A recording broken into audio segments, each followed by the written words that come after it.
রাউন্ডের শুরুতেই আমি এইখানে আসি এবং কি আমাদের একটা টিমের মাঝে এবং আমি সামনে যাওয়ার এই কর্নার নেওয়ার চেষ্টা করছি এবং আমার কিংফিশার থেকে মেরে দেওয়া হয় সাইড থেকে।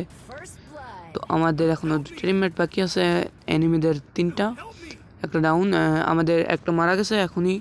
তো আমাদের দেখা যাক কী হওয়ার যায় এবং আমাদের মাত্র একটা টিমমেটই বাঁচে আছে, দেখা যাক ও 1v4 করতে পারে নাকি। তো আমাদের টিমমেট এখানে মারা যায় এবং আমরা দ্বিতীয় রাউন্ড হেরে যাই, স্কোর হয় 1-1। তো তৃতীয় রাউন্ডে যাওয়া যাক। তো আমাদের তৃতীয় রাউন্ড কিন্তু শুরু হয়ে গেছে এবং আমি এইখানে গোল নিয়ে চলে এসেছি।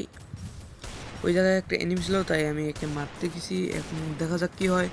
এখানে শট লাগানোর চেষ্টা চলছে কিন্তু শট লাগে না, বল শট লাগছে, দেখা যাক। এখানে একটা শেষে আমাকে ডাউন করে দেয়, ডাউন করার সাথে সাথে আমাদের দুজন টিমের শেষে